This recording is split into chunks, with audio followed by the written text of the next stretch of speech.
Hello everyone, welcome to our channel IAC Steno. We are starting the passage at speed of 110 words per minute. Start. The subject matter of the study of the law of contract is the study of the principles, rules and regulations as laid down in the Indian Contract Act 1872, the development and the passing of the Indian Contract Act 1872 has not been too old but complicated and curious also.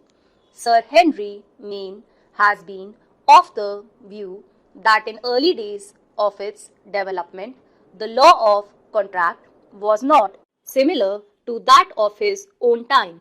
According to him, it took sufficiently long time to reach that stage, and the process of its development was very slow.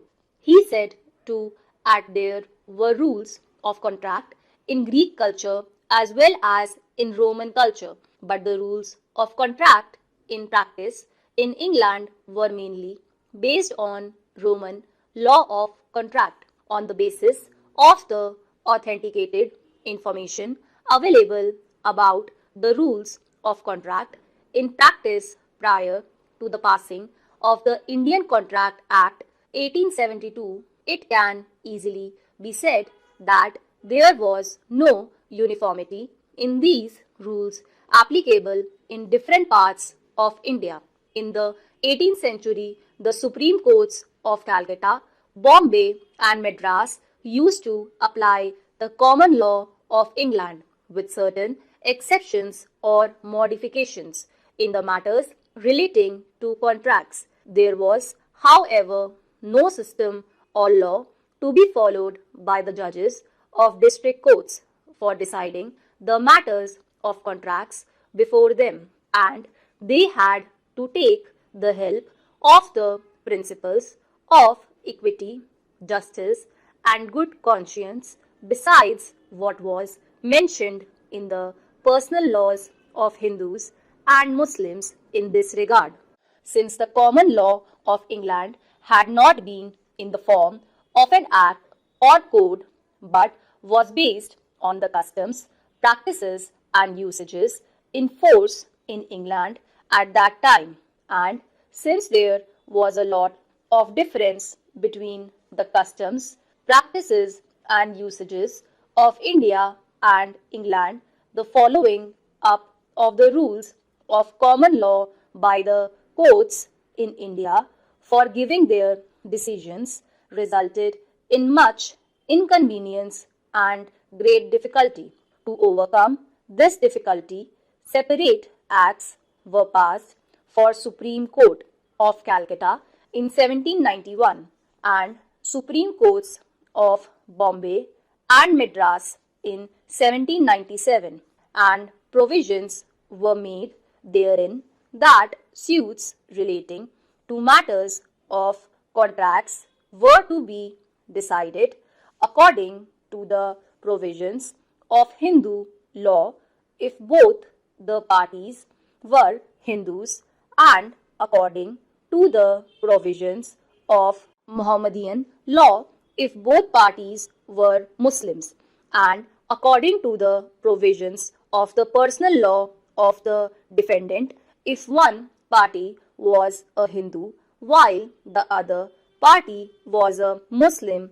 In this way, the common law was replaced by personal laws in these courts, but the position in respect of other courts continued as before.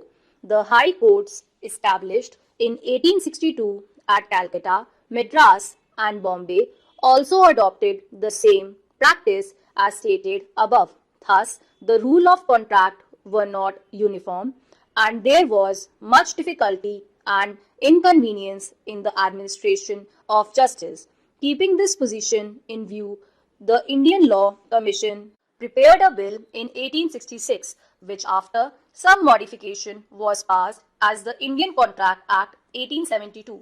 Objects of the Indian Contract Act preamble of every act incorporates its objects. The preamble of the Indian Contract Act 1872 runs as follows: whereas it is expedient to define and amend certain parts of the law relating to contracts. It is hereby enacted as follows. As is clear from the preamble of the Act, the main object of the Indian Contract Act 1872 had been to consolidate and to bring uniformity in the rules of contract in practice, to arrange the law on the point systematically and to amend it if and where necessary. The Act proved successful in its object, as the uncertainty had come to an end and there had been uniformity in the administration of justice. The Contract Act is both an amended and a consolidated act, and it is not exhaustive of the law of contract to be applied by the courts in India.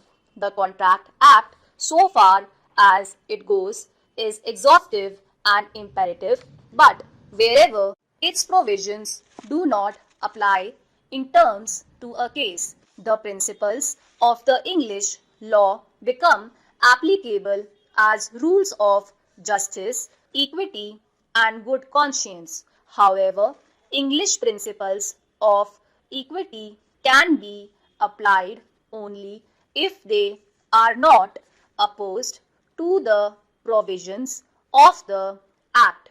Scope of the Act. The Act is known and called as the Indian Contract Act 1872. It got the assent of the Governor General in Council and it was made applicable to the whole of India with effect from 1/9/1872, but by the Amendment Act 1951 its extent has been reduced and thereafter this act extends to the whole of India except the state of Jammu and Kashmir. This act is not retrospective in effect. It is prospective and does not apply to the contracts made prior to 1/9/1872.